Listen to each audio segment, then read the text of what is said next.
नमस्कार, आप सुन रहे रेडियो हिंदुस्तान और मैं हूं आपके साथ पारिजात। पूछता है देश, केरल में संवैधानिक पद के साथ क्यों हो रहा है खिलवाड़। यह कोई नई बात नहीं है। केरल में वामपंथी और कांग्रेस की कानूनी अमली जामा पहनाई हुई चालाकी का शातिर खेल अब दुनिया को पता चल गया है। इसलिए ही राज्यपाल को हटाने की शक्तियां चाहिए। केरल की वामपंथी सरकार आजकल एक मांग पर जोर दे रही है कि राज्य सरकार को राज्यपाल की नियुक्ति और उसे हटाने की शक्तियां मिलनी चाहिए। उधर ममता बनर्जी की टीएमसी ने तो कोलकाता हाई कोर्ट में राज्यपाल जगदीप धनखड़ को हटाने के लिए याचिका भी दायर कर दी थी, जिसे कोर्ट ने खारिज कर दिया। और ये लोग पिछले 7 साल से मोदी सरकार पर आरोप लगा रहे हैं कि संवैधानिक संस्थाओं को बर्बाद किया जा रहा है। क्या ये लोग खुद राज्यपाल को संवैधानिक पद नहीं मानते? दरअसल केरल में वर्षों से एक चालाकी का धूर्त खेल और भी चल रहा है, जिसे विधानसभा से पास भी कराया गया है। इसमें हर मंत्री और स्पीकर, डिप्टी स्पीकर और विपक्ष के नेता को निजी स्टाफ में 27 लोगों की नियुक्ति करने का अधिकार दिया गया है और वो व्यक्ति 2 वर्ष की नौकरी करने के बाद पेंशन लेने का अधिकारी हो जाता है। देश के किस हिस्से में सरकारी नौकरी में इस तरह से पेंशन दी जाती है?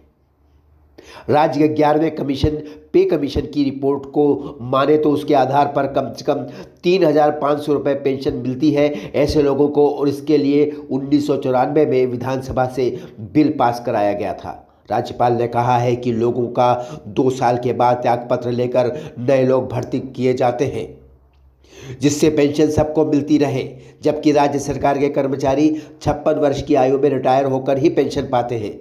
इस तरह देखा जाए तो ये एक योजनाबद्ध चतुराई का धंधा दिखाई देता है। कांग्रेस भी इसमें शामिल रही है और इसलिए दोनों पार्टियां राज्यपाल के खिलाफ तनकर खड़ी हो गई है। इस चंट चालाकी का मतलब साफ है कि दोनों दलों की सरकारें अपनी ही पार्टी के लोगों को नौकरी पर रखती हैं और इससे हर व्यक्ति देश का अपने लिए यही मांग करेगा और ये भी कहेगा कि हो सकता है जो पेंशन दी जाती हो उसका एक हिस्सा पार्टी फंड में भी जाता हो। आप किस किस का मुंह बंद करेंगे? जो दिख रहा है लोग वही कहेंगे।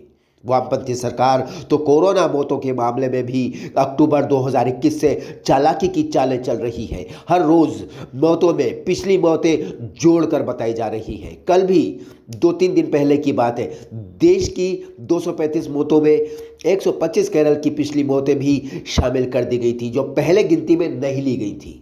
ये केवल ज़्यादा से ज़्यादा लोगों को मुआवजा देने के लिए किया जा रहा नज़र आ रहा है और साधारण मौतों को कोरोना मौतें बताई जा रही हैं।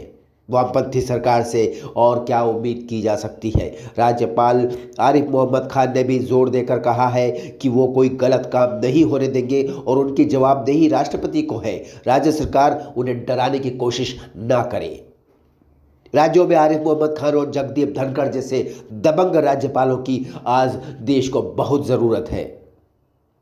केरल की वामपंथी सरकार ने तो संसद के पास किए गए CAA कानून को भी सुप्रीम कोर्ट में चुनौती दे रखी है, जबकि संसद के कानून को लागू करना राज्य सरकार का दायित्व है और ये कानून देश की हर राज्य सरकार पर समान रूप से लागू होता है। पूछता है देश के लेखक है वरिष्ठ लेखक श्री सुभाष चंद्र जी। फिर मिलता हूँ अगला अंक लेकर पूछता है देश का। तब तक सुनते रहिए रेडियो हिंदुस्तान। नमस्कार।